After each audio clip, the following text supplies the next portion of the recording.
Good kill, good kill. Hey, good kill.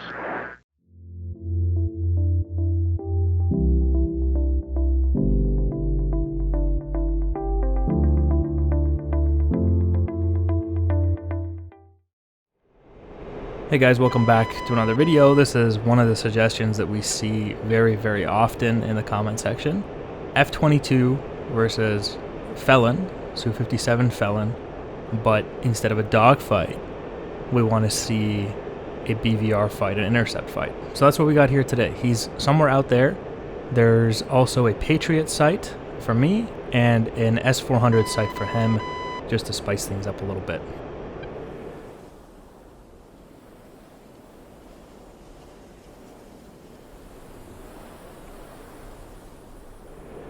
So that being said, with those air defenses out there, I figure that these fights will, be a little bit lower altitude.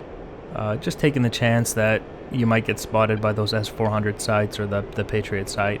And, even if they don't launch, even if they do launch, they'll kind of give away your position even if they don't hit.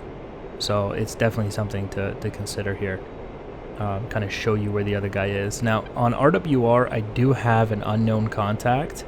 About my 11 o'clock here, and so I'm heading in that direction. We're going to see if we can find him first. Hopefully he's actually locking me. I have him on radar here. Alright, Fox 3 from me.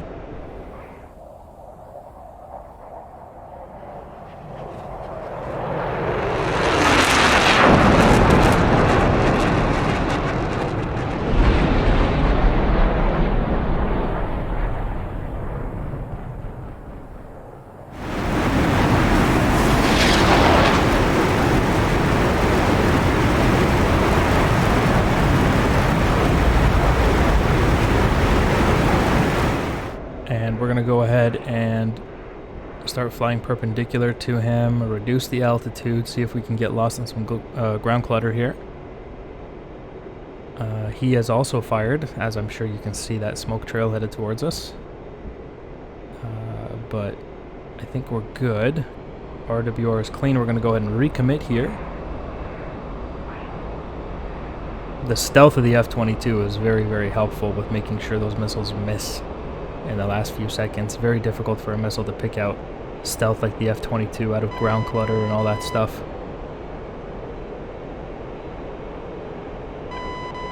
Okay, and we've cranked away again. That missile probably won't hit him, but it'll ensure that he doesn't poke his head up and start coming over here to push me. And I'm going to go ahead and turn back in. I'll dictate the terms of the merge. That's what we would like. You don't want to leave that up to him. Fox 3 again.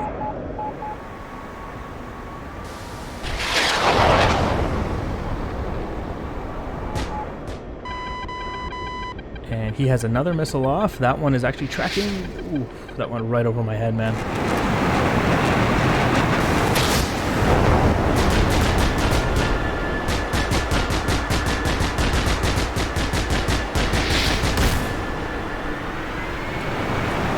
I'm pretty sure my missile just hit the top of the mountain over there. So we're going to recommit. Fox 3 again. That'll be a tight one. I don't see it. I don't know what happened to it. It should be off in front of me right now, headed towards him.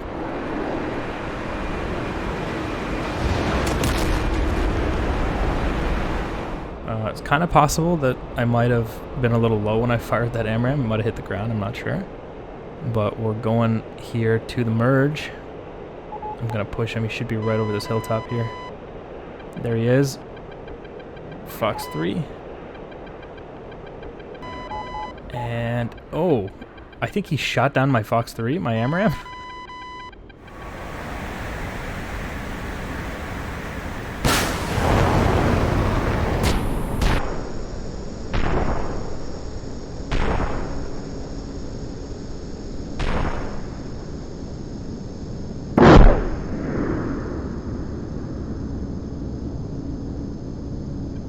This is developing into quite a fight here. Fox 3, that's my last one. And we're defending. He fired a Fox 2. Okay, that one went right by me, and we splashed them. Splash 1. Su-57 Felon. That was lucky. Missile went right by my head. 2 of them actually.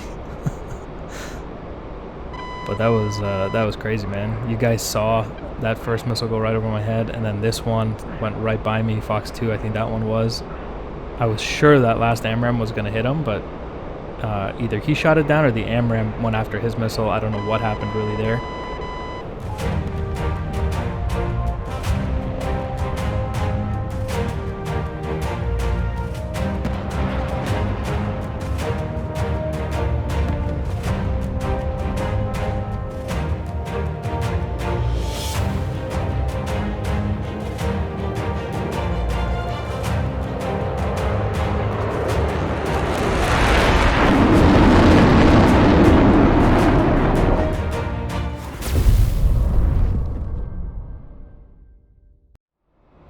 Alright, well, I didn't really like going out in the open like that to fight him. I thought it was a little bit lucky that I didn't get hit. A couple of those missiles came really close. So I'm just going to hang around in this mountain here. And I'm going to take a Fox 3 shot at him right there. And I'm going to duck behind this hill here into the valley.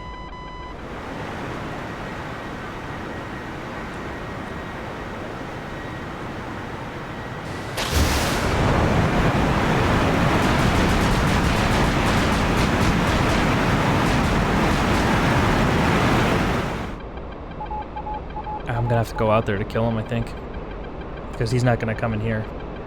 Somebody's got to go out there. So whatever, I'm gonna head in that direction. Let's go see what happens. If I can get him on radar here. Having a little bit of trouble with that. There's another missile incoming. Oh boy.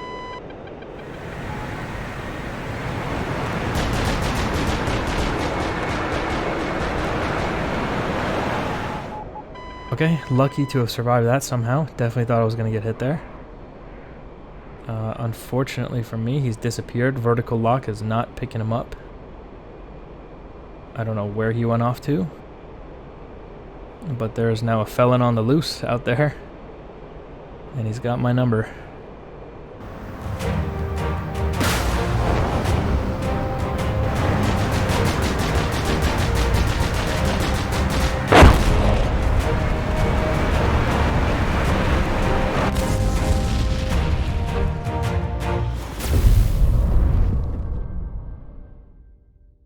Alright, being locked now by him, I think, not the S-400 site. I'll go ahead and defend here. I don't love the idea of being locked by something I can't even see on radar yet. I'm probably not looking in the right place in the sky.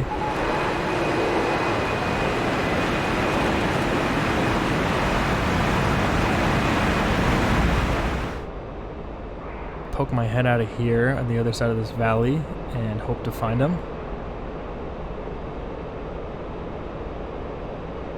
I'm completely clean from his radar, S-400, even the Patriot site can't see me right now, so I got element of surprise on my side, I think. There he is on radar. Go ahead and lock him up, and Fox 3.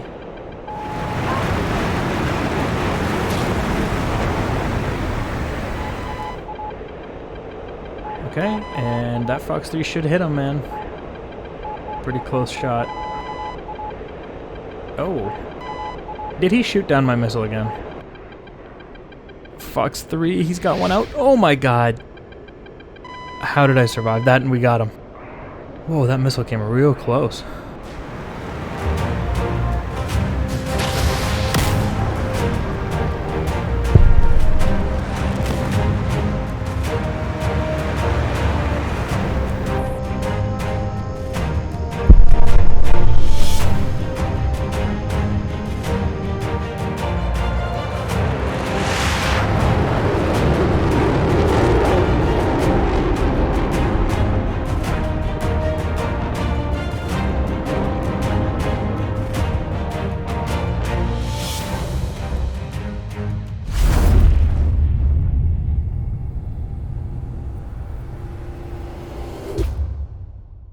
Alright guys, quick little TAC view review of that first round because I think a lot of interesting things happened. Big thank you to Zero here for flying the Su-57 for us in this video.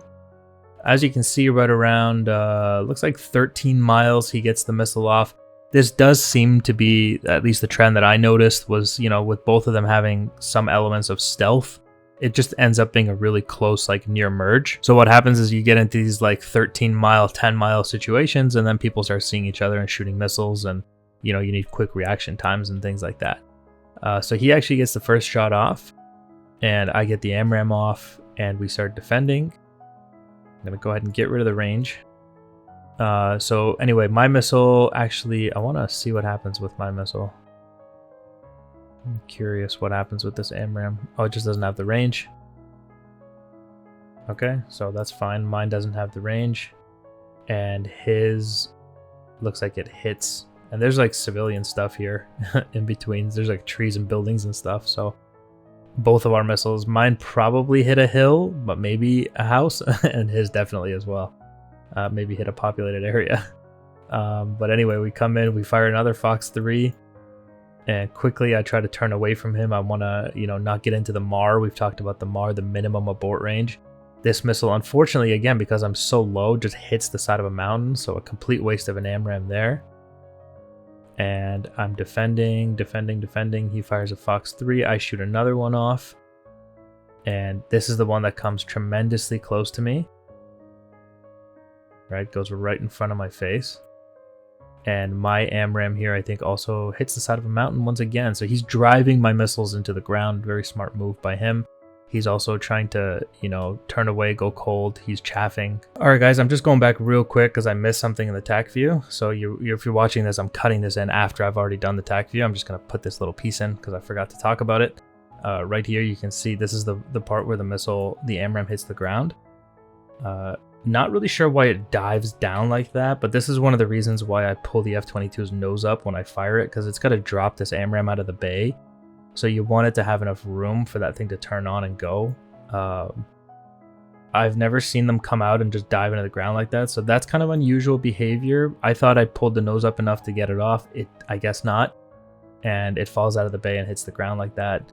And actually does damage the F-22. As you can see, TAC view with the white box around it is registering a hit on the F-22 from the impact of that missile hitting the ground, I guess, splash damage. So that F-22 is slightly scratched up. I guess not enough to make it combat ineffective, but I almost fragged myself and killed myself right there. So kind of an interesting little thing that happened there, I guess, very effectively. Here he's spending a little bit too much time defending. And this is allowing me to push, which might have been the critical mistake that gets him killed here, is how long he defends. You know, at 10 miles, you can't spend this much time defending.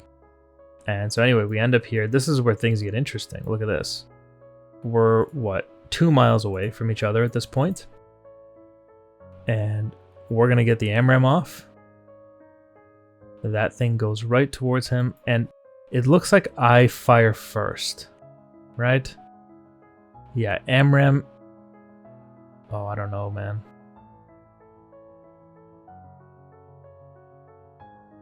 R73, AMRAM. Both, like, right there. That's the AMRAM. You can see it. M120C. Both of them are being registered at TAC view at the exact same moment. So who locked onto what missile? I don't know. I think his Fox 2 is at me. And I think the AMRAM comes off the rail and just goes active, right? And sees the missile and just hits it. It just goes, yeah, because look at that. It's the AMRAM making the initiative to hit the Fox 3, or sorry, hit the Fox 2 that he fires, which is an R73. I flare it off. So I start massively flaring. And that Fox 2 does look like it still has every intention of hitting me. It doesn't look like it might go for flares. So this AMRAM might have saved my life, making contact like that, taking out that Fox 2. It's very likely that it saved my life. So big thank you to that AMRAM. And then here's the second one. We all know what happens here. This AMRAM finds him, but his Fox 2 just misses me narrowly. Splash 1 right there. And his Fox 2 actually looks like it goes for flares. Doesn't make any effort to actually turn into me, so we're very lucky again. So that's the first round, which I think is the most interesting round there. Big thank you to Zero for flying the Su-57, and thank you to all of you for watching. Alright guys, I'll see you in the next one.